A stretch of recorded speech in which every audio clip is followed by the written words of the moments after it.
santri itu disuruh nyapu, disuruh cuci piring, disuruh bersih-bersih. Nah, jenengan memandang hal tersebut itu seperti bagaimana? Maksudnya itu hal yang benar atau apakah ada manfaat di balik itu?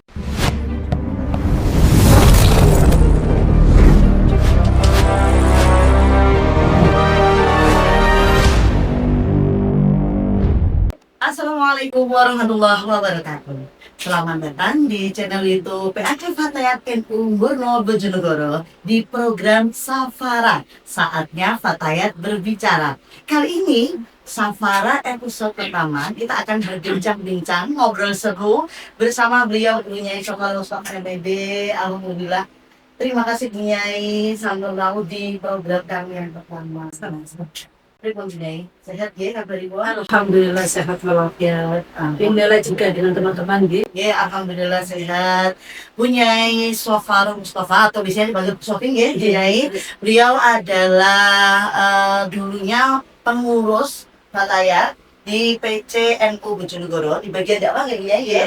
Begitu juga di PAC Fatayat NU Borno, beliau juga termasuk wakil ketua dan juga koordinator bidang dakwah. Saat ini beliau aktif di bidang pendidikan dan juga di dakwah, baik di pelatihan, workshop, seminar, dan lain sebagainya. Bahkan Bunyai ya, kesibukannya kali ini sangat banyak sekali. Alhamdulillah. Sehari-hari kalau pagi dari di pendidikan lebih formal. Dan sekarang aktif di Muslimat di Bunyai dari ya. Muslimat di LKKN Masjid Mendono, juga bersama dengan para jamaah ketika ada di satu kegiatan majelis taklim dan lain-lain. Ya, alhamdulillah. Bunyai, ini kan program baru di Fatayat PAC Borno, khususnya di bidang pendidikan dan dakwah. Nah, untuk episode pertama kali ini, nah sahabat, temanya yakni tentang santri zaman dulu dan sekarang menjaga tradisi menyambut perubahan. Ini saya mau ngobrol-ngobrol, betul-betul ya, Alhamdulillah ada waktu. Kamu berikan pada sahabat. Iya, alhamdulillah, terima kasih banyak. Untuk ini Bunyai, kan tanggal 22 Oktober kemarin kita akan merayakan Hari Santri Nasional. Nah, Hari Santri biasanya kan dirayakan dengan pawai, dengan lomba-lomba. Bagaimana Bunyai memandang hal tersebut? Begini ya, saya teringat kaidah di dalam yang buku ulama, al-muhafadzatu 'alal qadim shalih wal akhdhu bil jadidil asl. Melestarikan budaya, tradisi atau program yang lama, yang baik, tapi menambah program baru atau kegiatan baru yang lebih baik. Artinya apa?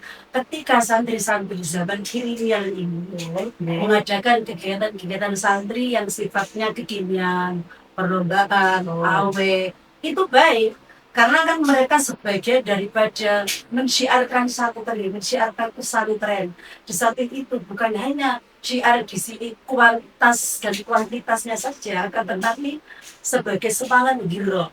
Dulu pun memang juga sudah ada kegiatan seperti ini, cuma ekspos seperti di media-media itu sangat ya terbatas karena memang dunianya dulu tidak ada media sosial. Maka kami sangat mendukung dan bersyukur sekali adanya perubahan ini.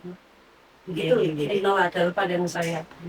Terus Bunyai, kalau kita bicara tentang Hari Santri ya kan, pasti kan ada rasa haru, rasa bangga, tapi menurut Bunyai, makna apa yang paling dalam di Hari Santri itu apa? Terutama ini bagi generasi muda, karena kan sekarang Hari Santri tidak hanya dirayakan oleh yang pernah mondok saja, tetapi juga semua generasi muda itu bisa merayakan Hari Santri. Pertanyaan yang sangat bagus sekali ya.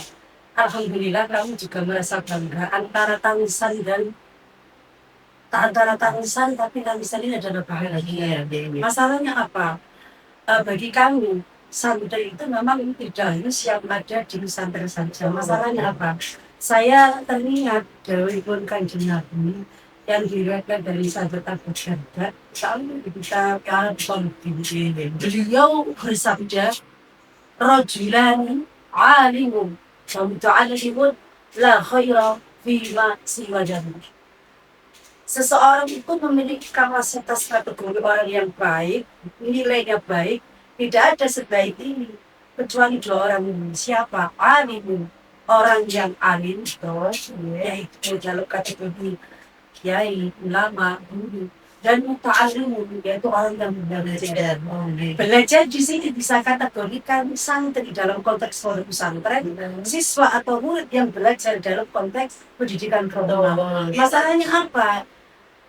Santri yang pada umumnya ini adalah banyak sekali komunitas dari Nahdlatul Ulama, ini bukan hanya dari santri yang pondok saja, tapi juga para jamaah atau warga Nahdien yang dimana ini adalah sangat kompleks sekali. Juga ada santri lulusan pondok pesantren, tapi ada muta'alim jamaah Nahdien yang dia belajar atau ngaji melalui bersama dengan para yai, para bunyai ataupun dengan para ustadz yang notabene menjadi mereka pelopor-pelopor pesantren sama halnya yang menjadi seorang santri. Cuma medianya tidak di pesantren, bisa di media majelis taklim, bisa di media sosial. Tapi yang penting ilmu daripada dia dapatkan dengan syarat yang jelas. Artinya kami bangga, terharu dan bahagia dengan adanya hari santri ini yang diakui sejak periode di reformasi ini sejak pemerintahan Bapak Jokowi. Bersyukur sekali karena adanya dari santri ini. Seperti itu. Terus nyata Bunyai, saat ini kan sebenarnya banyak santri, banyak pondok kan juga memiliki usaha ya.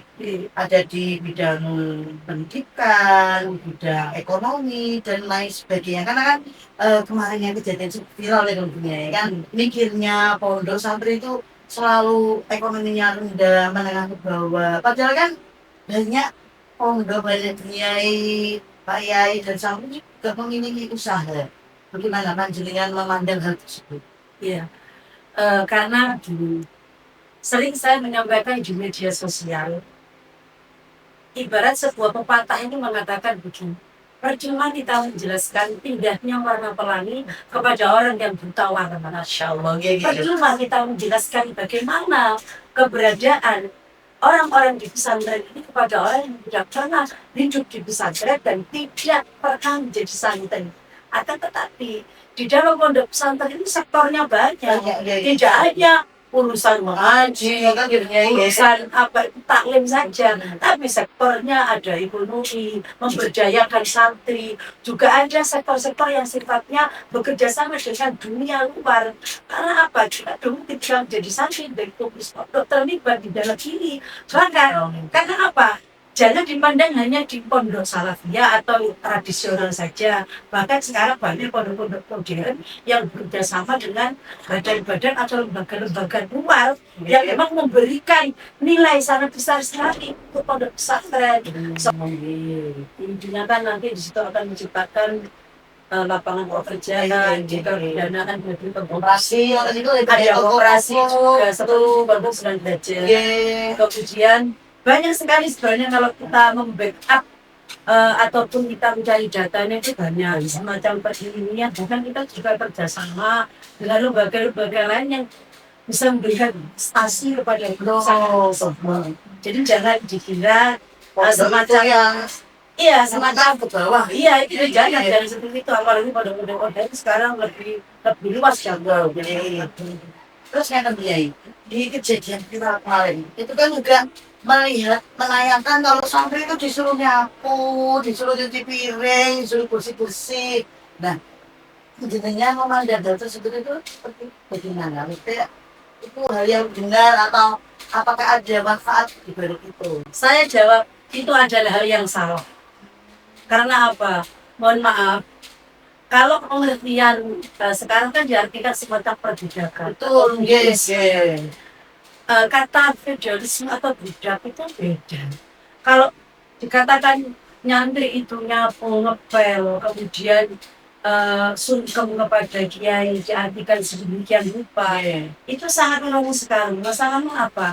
Kalau diartikan membudak atau feudalisme, beda. Membudak itu kan dia tidak memiliki kebebasan dalam bersuara, bergerak atau apa, seperti kan dia tersakiti, tidak punya kebebasan dirinya, apalagi dalam gerakan dirinya untuk bisa apa ya, semacam Kayak dulu misalkan Oke. zaman penjajahan kerja paksa harus begini.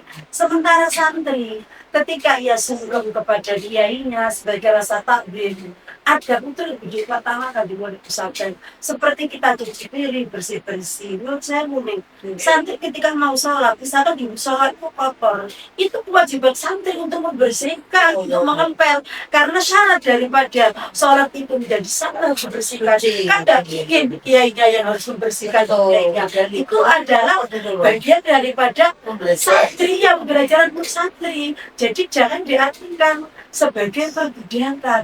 Kami dengan ikhlas, dengan niat bahwa itu adalah takdir kami kepada guru kami, kepada kiai kami yang bulong buta, baik secara rohaniah dan jasadiah kami seperti itu dalam pandangan kami. Maka harus diluruskan, ya, maka harus tahu bagaimana kehidupan di pesantren yang sesungguhnya. Ya, alhamdulillah sudah ada pencerahan. Nah, intinya itu bukan perbudakan, tapi asli pembelajaran betul ya. Iya, istilahnya ada takdir seperti itu juga. Karena seperti adanya rohan juga membina jiwa santri. Ia kuat bagaimana besok ketika ia bekerja. Kan tidak harus semua santri itu harus jadi ya harus ada mana-mana. Bisa menjadi arsitektur, bisa menjadi pengusaha, bisa jadi yang lain-lain, jadi menguasai apapun. Terus saya nih, sekarang bukan banyak santri itu yang belajar media sosial. Nah, menurut dunia ini, bagaimana seharusnya santri sebagai memanfaatkan dunia digitalnya itu tanpa kehilangan adab dan ruh kesantriannya. Nah, ini bagus sekali nih nilainya. Masalahnya apa? Memang sekarang dunianya adalah dunia digitalisasi. Zamannya sekarang adalah zaman teknologi, justru santri juga boleh ketinggalan. Maka kita harus mengakses ilmu tersebut dengan seluas-luasnya, tapi tidak menutup kemungkinan kita untuk melupakan daripada seperti ngaji kitab kuning, seperti kita ritual kebiasaannya tetap ada. Dan meskipun toh santri-santri belajar di media sosial, tetap harus jelas ilmunya, sanadnya. Nah ini harus kita kaji ulang juga, media sosialnya ini milik siapa?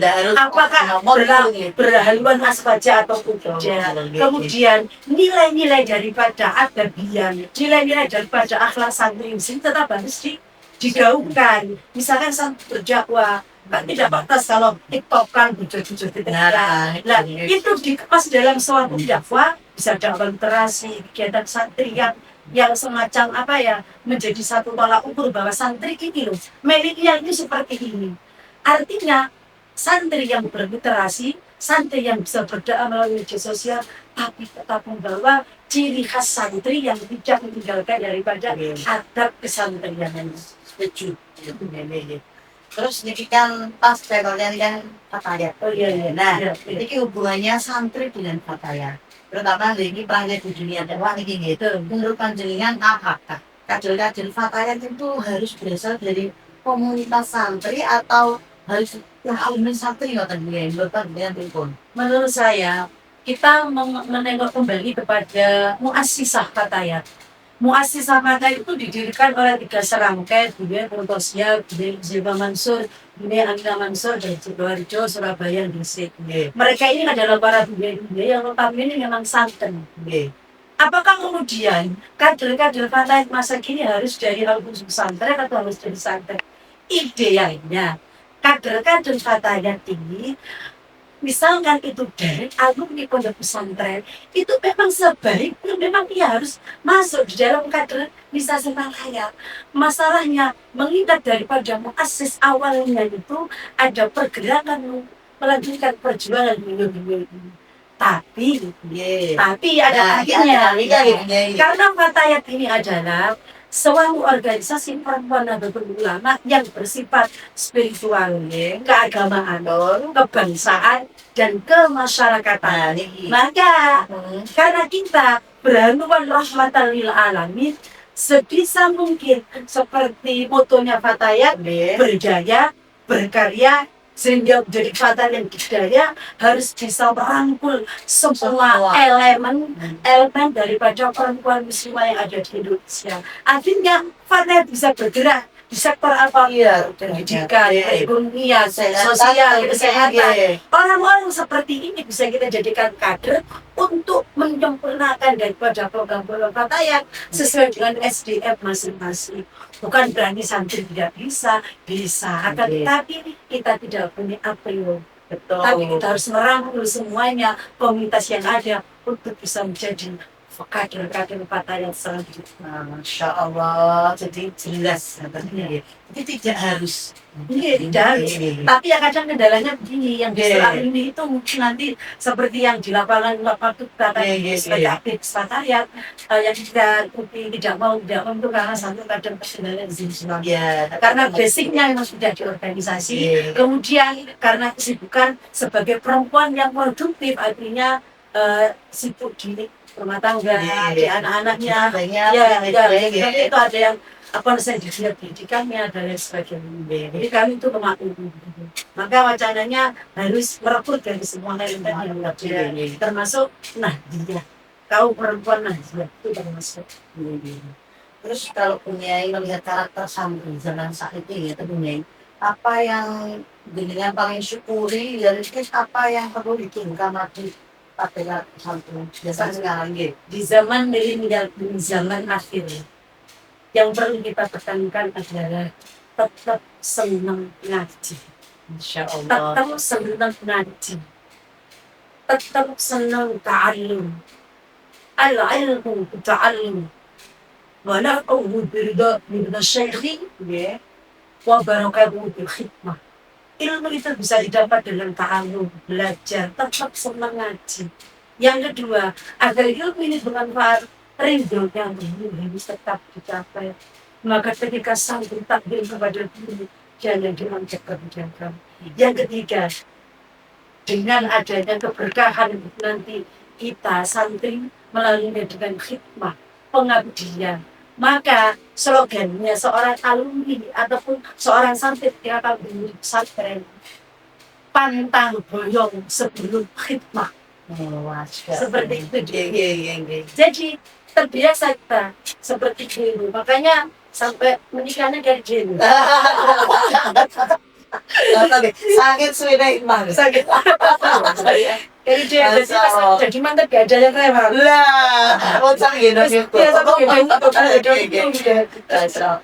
Pertanyaan terakhir ya, Masya Allah. Betul tahu sih. Kalau punyai suwon paling saran atau pesan di hari santri, nah di tahun 2025 ini apa pesan-pesan yang ingin Pak Binian sampaikan di channel khususnya dan dari PA Fatayat Indonesia? Alhamdulillah, terima kasih Neng Nela dan semuanya tim atas waktu yang diberikan kepada saya. Pesan dan pesan kami kepada santri milenial di samping tetap istiqomah mengaji, bawalah marwah pesantren dimanapun berada, terutama santri yang sudah menjadi alumni. Saya teringat dari Gus Dur, nilai kesantrian seorang santri itu tidak dinilai ketika dia mondok, tapi ketika ia menjadi alumni. Kenapa demikian? Karena ketika ia di pondok sudah teratur semua jadwal mengaji, jadwal istirahat, jadwal makan dan sebagainya. Bahkan di pesanannya. Tapi ketika menjadi alumni, apakah budaya kebiasaan di pesantren ini ia biasakan juga ketika ia sudah menjadi alumni, bahkan ketika ia sudah di rumah atau bermasyarakat. Maka identitas santri baik mengajinya, perilakunya, busananya, pergaulannya ini harus tetap dijaga. Jadi maka jagalah para pesantren, marwah kita sebagai seorang santri. Apakah itu santri zaman ataupun zaman dulu atau zaman sekarang tetap senang ngaji, Masya Allah. Tetap senang ngaji istiqomah. Kemudian mengamalkannya dan berdakwah di tengah masyarakat sesuai dengan kapasitas dan profesinya masing-masing. Alhamdulillah. Matur suwun saha atas waktunya. Iki episode pertama ya lah.